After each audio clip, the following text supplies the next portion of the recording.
McCloskey. Here. Gottlieb. Copeland, Katzen. and Fletcher. Here. Great. Okay. The first thing on the agenda is to approve the executive committee meeting minutes from June 25th and January 11th. So June 25th of 2016 and then January 11th, 2017. Yes. So Okay. moved. Second. All those in favor? Aye. Okay, I would like to abstain. I read the minutes with great interest, but since I was not at the meeting, I would like to abstain. I was not. Okay. The next thing on the agenda, approve delegate meeting minutes from September 18th and September 20th. So moved with giving staff editorial privileges. I sent Joe some edits, but they're totally grammatical and punctuation. Yeah. Second. All those in favor? Aye. Okay, motion passes. So my report, I did send it out. It was a couple days late. Did you guys receive it? Yes. Okay. So in it, basically, just talking about some of the things that we've been doing, some of the things that we're going to continue to do moving forward. I think the big, where a lot of my time has been spent is, talking out and giving, interviews or just talking to different media organizations, and a lot dealing with Trump, but also a lot dealing with, before that, just a lot of people just wanting to know the future of journalism, where is it going, concerns about the credibility of journalists, public not trusting in journalism, all of that. So we're going to continue to do that. I did provide a list of the times, and Paul, thank you for sending me some additions. If you do have additions, or I think the one thing I would ask is if you are asked, to speak and Jennifer doesn't know, that if you could please let her know and send a link and just let her know that it's happening, so we can kind of make sure that, one, we're aware of it at national, but also that we're sharing it on social and can repurpose it in any way. Lynn, could you resend that to me, please? For whatever reason, I looked in all my inboxes, and for whatever reason, I'm not seeing it. If you could send it to my Gmail, that would be great. Thanks. I would just add one thing to Lynn's comment. Our Go ahead president quickly. Our president has been a very, very busy woman.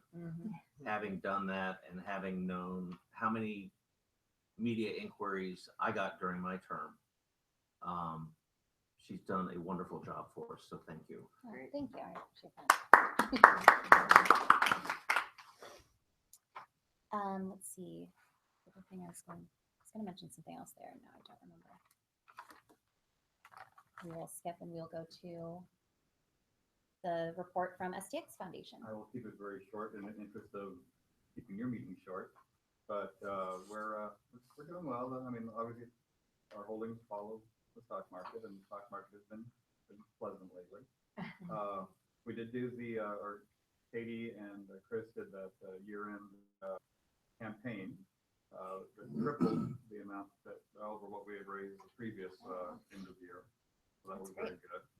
Some lessons learned from it that I think will be applied for next year. Programming committee, as we mentioned earlier, is looking at ways that we might do some programming on media literacy. We hope to have something to take to the board, to the SDX board in April. And I think that's about it. So keep it short. Okay, thank you. Discussion items we will move to next. Membership update, Tara. Yeah, so as I shared earlier, numbers are up. It's good. We are back over 7,000 today, right at this moment. I don't want you to hinge on that. The thing that I would like for everybody to take home is that we are steadily picking back up in comparison to what we used to lose. So I think Joe shared in some sort of memo somewhere the numbers of new people that came in 2015 in comparison to new people that came in 2016. And all of our numbers were up except for 1 month, and that was our convention month, which was to be expected. We didn't spend a lot of membership energy that month. Everything we are working on, we kind of provided an update in the memo. I'm happy to answer questions. The one thing I did want to share is that staff does internal goals every month, and they are pretty lofty. January is a huge month in terms of revenue from membership. So this goal was pretty big, and we are 107 people away. That's renewals or new. So if everybody in this room has not already asked their family members to become supporters, their coworkers, bosses, anything like that, depending on how you work. It would be great in the next 2 days. And so I think it's doable. I think we'll hit it. But I do think that a continued reminder that everybody can be helpful in that area is good. So happy to answer questions if anybody has any. Any questions for Tara? No? Okay. Thank you, Tara. Thank you. Governance Task Force report. Joe. Yeah, I'm Conduit Patty. So you have the memo in the packet, page 26. It's more or less the top half, just kind of a catch up where we've been, and then a little bit about the focus groups. There were 2 calls we conducted. Participation on the first one was better than the second one. In total, I would say we still only had 15 or 20 members who were interested in participating in the focus groups, but we did provide an opportunity for those who were interested. We did receive over 100 comments on the Google form that people could fill out, and so that informed a lot of the questions that were asked of the focus group. So that's great, and we're going to continue to leave that form up and continue to solicit input as we go through the process. So the idea was, with Patty's idea was she would present this memo, make sure we're still on the same page, exec committee's comfortable with it, and then beginning soon, next week, the task force would drill down and try to start solving some of the primary questions that have been asked and brought up. And she kind of highlighted a few of those. Specifically though, what is the role of RDs in the future? We heard loud and clear that people still think regional directors are very important. The role they fill is important. The job that they do is important, but it's more about the connection. And so we're going to work to find ways to keep that structure, but not on the national board. Is where we're headed there, I think. The size that they think that they're going to recommend, I think Patty said, is 9. And that is essentially kind of what the book, A Race to Relevance, says in some instances. Our executive committee size, which is what that book is based on. So for us, that's 7. And then there would be 2 appointed positions to make up for gaps in diversity that we identify. So whether that's, however you want to identify, or maybe we want a financial expert or a fundraising expert or whatever, the board would have flexibility there. And then, of course, the timeline and how does this happen? I think where the group's going to spend a significant amount of time is coming up with a course on how we can identify strategic people to fill those spots. So the nominations process and the nominations committee, I think, is going to take on a much different role than it has currently today in our culture. So those are the things we're going to be tackling early on. And you can expect that there will be a presentation / report. And I would expect some heavy discussion during the April meeting. So I'm happy to answer any questions you guys might have. I guess the one question I have is, do you think we are on track for sort of what the plan that we set and like the goals? So for it being in front of members at EIJ. I've always thought having bylaws ready to go for the delegates to consider at 17 was incredibly aggressive. Patty is committed to hitting an incredibly aggressive timeline. Okay. So you're asking me if I think so? I'm not going to tell Patty she's not going to hit her deadlines. Okay. But I will say part of this process is, and Erwin Gratz is on the task force, by the way, he's a member of the bylaws committee. And Patty's already looped in Bob Becker, who's the chairman. So he's aware this stuff is coming. And as we develop things, I think the idea is we'll throw them the ideas and thoughts we have as we progress. And so maybe even by April, you might actually have some bylaws to consider. And I think that would be the goal, because we have to send them out to chapter leaders sometime in June or July. Yeah.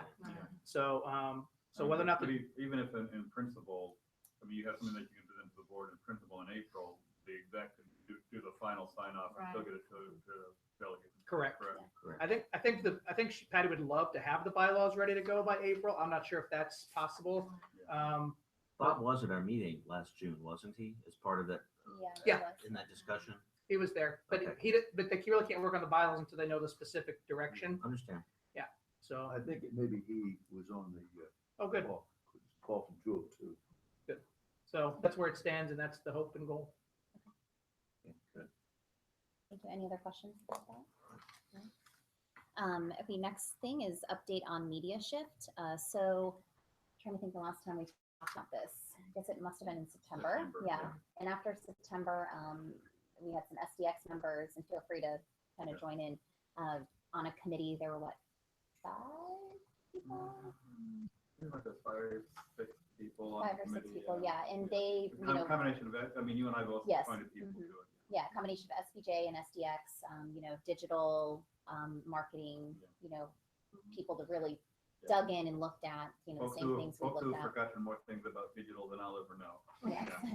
They came back and made the recommendation that we should not move forward with that, with that purchase. Yeah. And primarily, I'm trying to think of what the reasons were. A lot was that they just didn't feel that there was a lot of concrete, that they weren't that Media Shift didn't have sort of a concrete functioning, right? I mean, that was Well, part of it. Following, that's what it was. Yeah. Yeah, they didn't see how it added value to SPJ to take on what they were doing. That they felt that we had better engagement already on our social media than what they saw on Media Shifts. There were questions about the sustainability if it became part of us. And those are the primary ones. Yeah. So we did decide to pass on that, and I'm not sure. I haven't seen anything about what. I did a search the other day. Yeah, I and didn't see anything. I mean, all that came up was their website. So, and they still, they're still sending out emails and stuff. So I'm actually not sure. Yeah. What's going Tell on. them about our decision. Yeah. Yeah. Oh, yeah. Okay, so next, actually, I will save that one for last. I will go through a couple other ones. Something that's not on the agenda, I was informed, let's see, a couple days ago, Alex Veneman is going to be stepping down as our community coordinator. So he and I talked, and he was like unsure if the position still has value. Personally, that position has been invaluable to me because I think if I, as the president, then have to now contact and keep in touch with the community chairs, to me that just would be overwhelming, and he's done just a great job of letting me know when something sort of needs attention or being the go-to person. I think instead of 5 people contacting Jennifer or anyone at headquarters, it's been Alex. So I do plan on putting someone else in that position. He recommended a couple people, so I'm going to make some calls and do that to see who might be a good fit. He's still going to be active in SPJ, though. He wanted me to make sure everyone knows that, so he's not leaving. Alex did a great job at that. He served Dana and then me and then you. Yeah, no, he does. Yeah. He's been an incredible help with that. So sad to see him go, but I also understand sometimes you have to move on and do something else. So I get it. Something that we also am adding here, resolutions update. And Bill, this was something you had brought up, and I did want to follow up on. So at EIJ in 16, we made, the several resolutions, as we always do, that, everyone votes on. So I went back and I looked at them, and Bill, your question was, have we followed up on basically what we said we were going to do? And I don't know if I'm looking at this wrong, and Bill, you may have already had a couple. I only saw one that really had an action item, and that was the University of Kentucky to comply with the public records law. So I guess, did we do So that? a copy of the We did do resolution that. should be delivered to Dr. whoever he is. Okay, and so we did do that. Okay, great. Delivered, to the president and their board. I didn't. Okay. And then, as you all know, the court did just rule in the University of Kentucky's favor. We did get something up on that with the help of Jennifer National, but also the regional director there, Michelle Day, and then also the chapter there. So they're also continuing. The paper is going to move forward with an appeal, and so we're paying close attention to that. And Frank at the Student Press Law Center is going to keep us in the loop too, to see if there's anything we might be able to help with.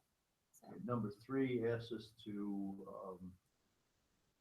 ask President Obama to address a serious concern expressed by the 53 groups. I think we said did the that, yeah. follow-up. Urges President Obama to take action so that he will not leave the extraordinarily serious restrictions in place as he leaves. Which he We did. asked him. It says we should encourage the next president to quickly stop the use of restrictions. I don't know if we asked him, but Yes. clearly he didn't hear us. We actually did. Yeah, 70 70 groups groups asked. actually Yeah. signed on and Yes. asked that. So. Yeah. Do we have a date for that meeting yet? Yeah. No. Yeah. Number 4, we were supposed to urge state legislators and the leaders of K-12 and higher education institutions to unite in supporting new voices. You do anything about that? There's legislation in the Indiana State House, and I was starting to work on that when then I had to juggle the 70 groups signing the letter and stuff. So that's high on my priority list when I get back to the office to see where that is in the State House and Frank at SPLC and I have been in communication, and he thinks if it passes in Indiana, that will set the tone for a lot of other Midwest states, so we're gonna try to. I think, yeah, I think the one thing as I was reading those resolutions, a lot of them, the action items were very vague or sort of lacked an action item. So I think, you know, while I totally agree that we want to make sure that if there is an action item that we are following up on it and that we're following up, you know, with staff or whoever that is to make sure that it's happening. I think we also want to encourage, you know, the resolutions or whoever's drafting the resolutions to make it very Be specific. clear, because that one to me was so vague that I'm like, how or when or who was supposed to do that? Then we were supposed to urge all political candidates, especially presidential candidates, to conduct their campaigns in a transparent manner with utmost respect for the role of journalists informing citizens of a democratic society about those who seek elective office. Which we did that campaign urging the questions, pressing for the question to Press the include, press. government transparency. And I really like the way that they answered it on that last debate. And we wanted, the society was condemning those worldwide who use their riches to silence media. I don't think that was specific enough to actually do anything. But all these resolves. Is that the women in journalism one? Yeah. Yeah, there wasn't anything actionable that I saw Okay. there. Alistair Cook. Thank you, SPJ staff. Thank you. Okay. Can I ask why we do resolutions? RTNDA certainly quit doing them. I understand We're why gonna have we to used to address do that question resolutions. that way. I don't know. I understand why we used to do resolutions, but given what we talked about today with our communications and our statements and our blog posts and all of our stuff, I think that it allows the organization and delegates to come together and talk about big picture issues. I see the discussions worthwhile. I don't see having resolutions as having any impact on anything we ever do. I've not seen it yet. And I wonder if it's a complete and total I waste don't of know. time. It seemed, I mean, But it's more of a cultural question, It I will is- say, it than I is. think. I think it was a way to engage the delegates. It's a way to engage those, you know, at the convention on these. I'm not saying it's right or it's wrong. I'm saying I think that traditionally that has been, you know, a way for the delegates to have the organization take positions on And certain hear what's on the issues. delegate's mind. Right. Yes. Then we had the resolution calling Judge Weaver to resign, the Blue Ridge, Georgia guy. She did. She did. Okay, that worked. See, so they do work. And we commended Georgia Pro and we commended Mark Thomason. Well, Thomason was there, so he certainly knows he was commended. Then we condemned the clandestine behavior of Adelson's group leading to the purchase of the Las Vegas Review-Journal.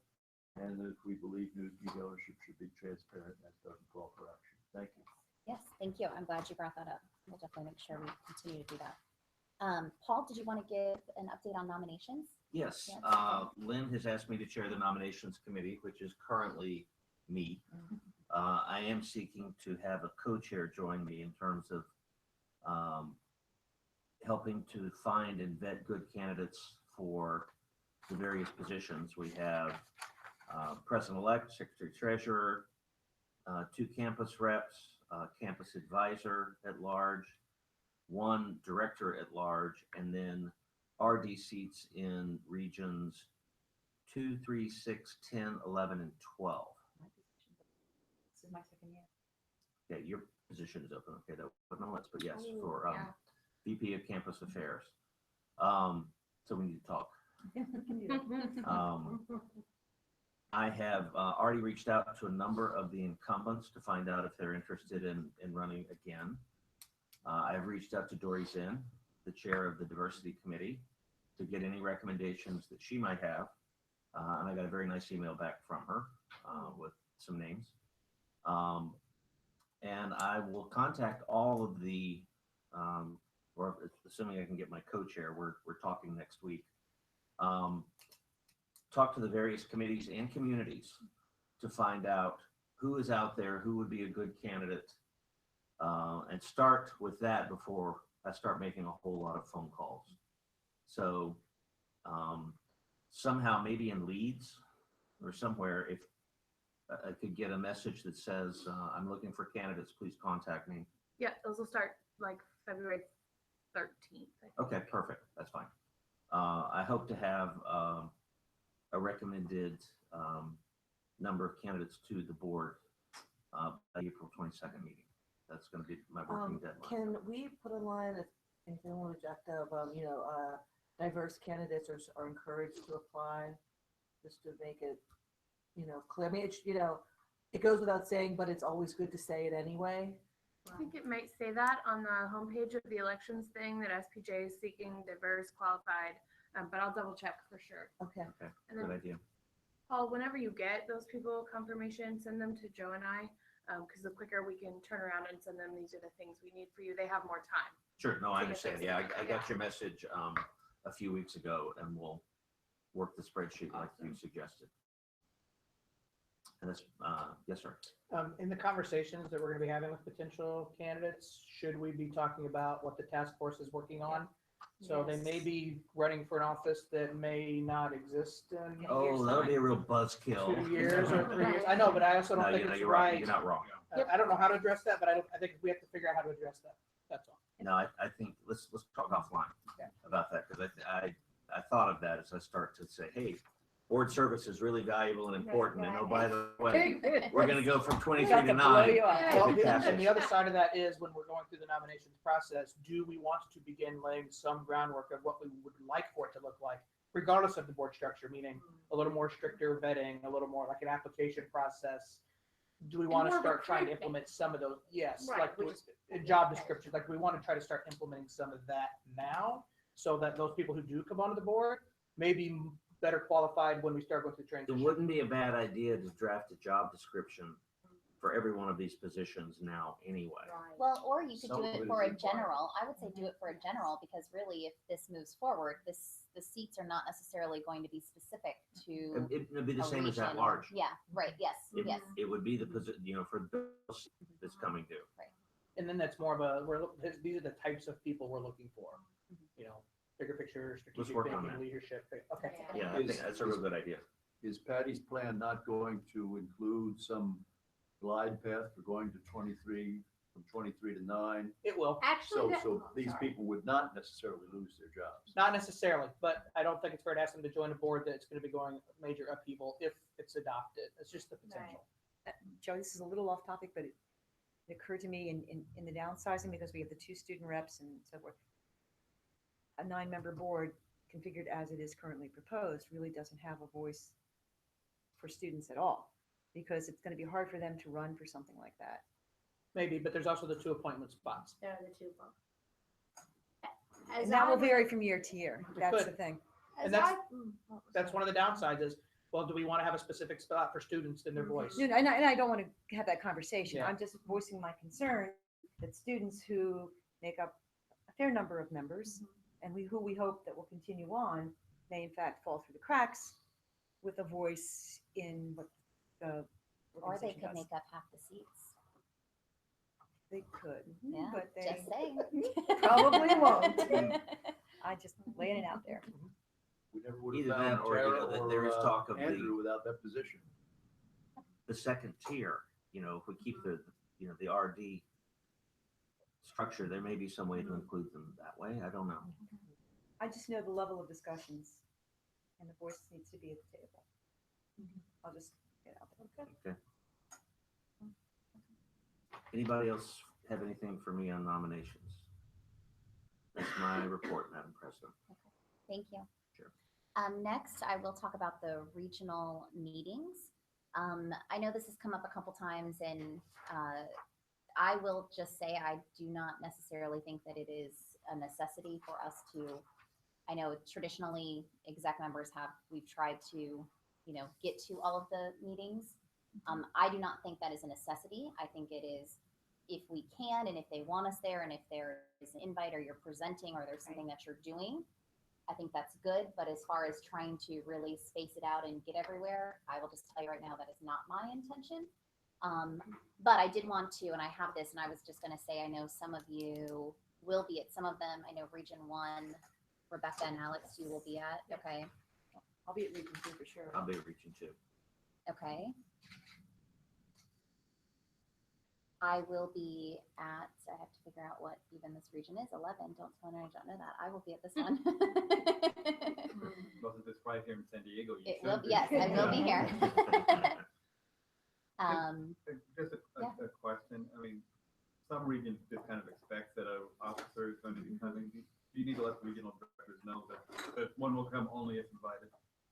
I can do that if you think. I mean, I think also, and this may sound maybe a little bit like harsh, but if you want someone there, reach out. Schedules, just in general, I think it's a courtesy thing. Even if we weren't, an exec board, any guest that you're inviting, you should give them ample time. I think you just sort of tell them that we're not assigning anyone this year. And it's always I can been do that. officers and the at-large people on the executive committee go only when you got 5 on one day and we run out of I officers. don't mind going to another, aside from New York, by the way. Okay. Yeah. But I went mean, to Denver one year and, said, hi, how are you? And that was the only involvement they asked me for. I'm Yeah. happy to eat their lunch and It's go home. But The thing- fiscally, I mean, Yeah. the dollars and cents sometimes Make just those- don't make make those sense. Right. Mhm. Yeah, and if they're not gonna ask you to do something, they're really in your corner. And it is good to have someone there to deliver the script, which gets prepared so that we're delivering a unified message from headquarters, but Right. you can mail it to them. Well, I think asking one of the members or one of the officers to give a presentation is the best way to have someone there. But Let's not assume that they will automatically think to do that. Right. So I will send a note. I have it on my list. I will send a note. I will pass this along to, thank you, Tara, for, Everybody has a copy. oh, everyone I has mean, a copy. Okay. the reason I mentioned that is because I know last year in planning the regional in Phoenix, we knew whoever came, we wanted to have them do something, but we waited until we heard who was coming before we figured out where you would fit in our case. it made sense for her to come instead of me. last Well, year. yeah, well, for lots of reasons. Well, so then I guess twofold. I will send a note to regional directors. And then, well, actually I'll do it to the contact person that's on the email here that's planning the conference. And I'll also include regional directors, but sometimes they're not the same. And then also though, if you do see one that, fits in your schedule or you would like to, please don't hesitate to let me know and the contact on here. But like I said, I think for fiscal reasons, but also just think it doesn't necessarily make sense to just go to say hi and smile and eat a lunch, but that's, And you're right. okay. Thank you. So there are two other things. I guess first, did anyone have any questions about committee task force reports? No? Okay. The next discussion item that I do have in there, it is a memo about funding for an FOI survey. So really this would be a continuance of the push for the public information officers that Carolyn Carlson has been doing a tremendous job leading for several years now. And we've been lucky that that has been funded entirely by her university. They've provided a grad student and she's been able to do that. And we've been able to then use the research and use the information specifically with the push in these letters to the White House, but also in just information that we've been sharing. I know this past week when I was in DC, Catherine Foxhall and I met with, a couple lawmaker staff members about the issue again to kind of get people talking about it. Do they have ideas? So this next step is we would do a more comprehensive survey in the sense that it would be actually not just a survey before, which was sent out. It would be actually where we'd be talking to people more in depth, like 30-minute interviews. And they'd be using a certain software that Carolyn found, and that's what the cost is for. The cost is for software. So the cost was $3,500. She did inform me that her university would pay for half of it. So now the cost is only the $1,725. So, and her university, she does also have a grad student that is set to help her with this, that they are also obviously contributing as they have in the past. I know that we don't necessarily have funds that sit within SPJ for situations like this. I know that's what Joe and I know before I brought this to the board. I asked Joe, okay, what are our options? Where can we go? And, suggested SDX, and I had sent a note to, to you and to Dave Collier too, to get kind of his thoughts on, funding. But I do think this is something that, because it has been such a push for SPJ, I would love to see SPJ fund this. And I also hope that we, as we are working to bring donations in and talk about this push and kind of bring some of this money in, that some of the money that we are raising, well, it may not be, tens and hundreds of thousands of dollars, but that we are using it for some of these opportunities and things that come up. So this is software that has multiple uses then. It would be a one-time thing for this, and they're giving us a hefty discount on it. So it would not be that you buy it and use it forever. It would just be for this. One shot. Yes. Yes. Who is the group that she would be surveying? with So this? yeah, so we came up with some lists. We would target primarily working journalists and their managers. We added managers in there because we feel that a big part of this is, with the PIO issue, some journalists, you do feel the pressure that you're not necessarily going to speak out against the PIO that's giving you a hard time, because you might be afraid that you're not going to get the story next time, or you're losing your source. So we wanted to also include managers to get their thoughts on that. If you do start speaking out about this, are you okay that your reporter maybe doesn't have a story? So we talked about management, and from both broadcast, newspaper, online. That was something big that we want to include, and also reporters.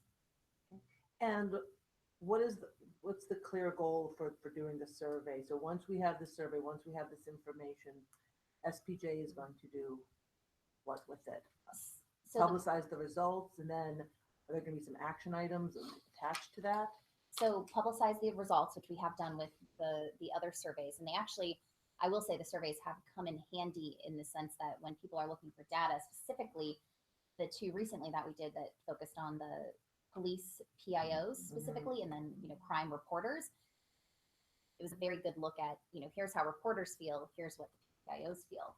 How many of these has she done? 3 or 4? 5, I Five? think. I think it's 5. I'd have to look at the letter, but I think it's 5. I will say this, Carolyn's work has been invaluable to all to SPJ.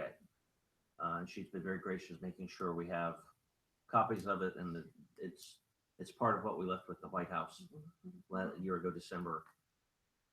I think the surveys provide data, hard, cold data that we can use in this pitch. And, it's going to be, as we've been talking about today, it's going to be a lot harder row to hoe in the coming years. I will make a motion that we allocate $1,750 to support Carolyn's work in this survey. I second. Discussion? Yes. Joe, we got the money? Yep.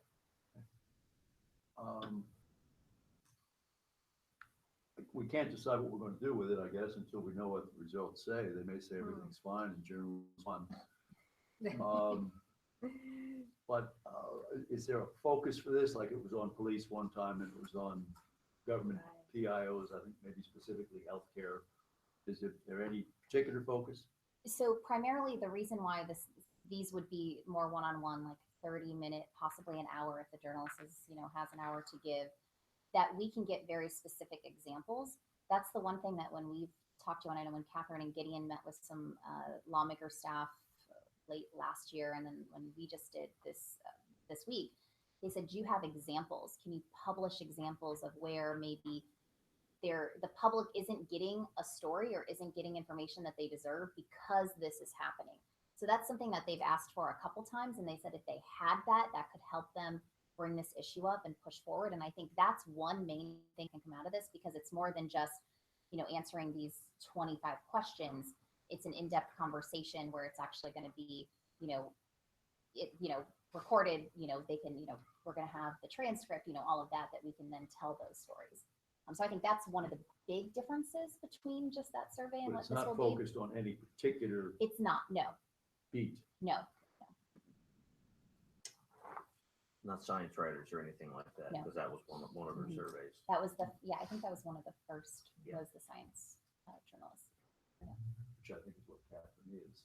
Yes, that's correct. Help. That's correct. Okay, so I guess, is there any other discussion? All those in favor? Aye. Opposed? Motion passes. Thank you.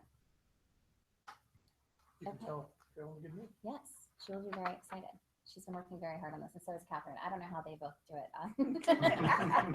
I get an email like 3 times a day from Catherine, which I love, but she's like, "Can I send this to this person?" I'm like, "Sure, totally, do it."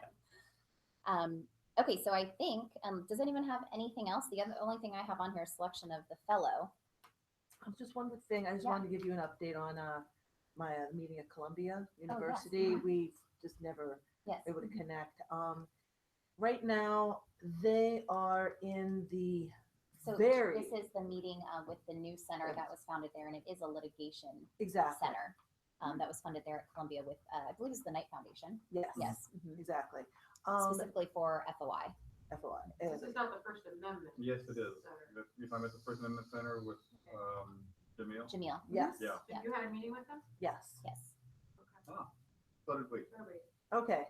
And I met him at the event that was in DC a couple days before. Yeah. Okay.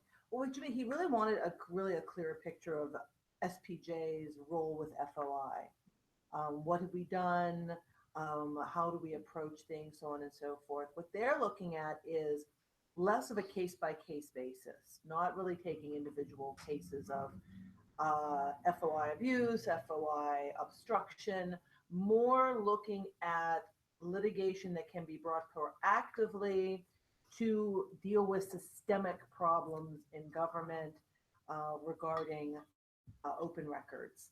And so it was a little different than just, oh, this PIO won't release this information. They are looking they're looking from the 50,000 feet. The organization is still kind of in its infancy. They needed to have a meeting to really, develop. They don't have a website yet, the last when I talked to him. So things are still very much being formed. It's still in that sort of primordial ooze phase right now, and things have yet to strongly gel. He does want SPJ though to be part of this in some role that still has to be worked out among their board members, among their people, who's going to do what, and based on SPJ's strengths and our bandwidth, so on and so forth. So he definitely wants to keep us in the loop. Once they have that meeting, once they have the website, we are supposed to know, and to get a clear sense of how we can maybe work together going forward. And when he was at the meeting with the Freedom of the Press groups, what we had just kind of talked about was, what can SPJ do to really help? I mean, once they get launched, like, if they do file something, or, if something does happen, obviously let us know so we can share it with our members, share it on social, and just kind of get the word out, since that does tend to be, we do have members that are interested in that and that follow those issues, and like, we're here to help. Exactly. So, thank you, Rebecca. At no cost. At no cost. Right, we would not charge them unless we want to No. start doing that, but we're No, not. I mean, it doesn't cost us anything. Right, yes, right, yes, except, developing that relationship. Anything else? Okay, then I guess a motion. I move we go into executive session to select a fellow or fellows. Second. All those in favor? Aye.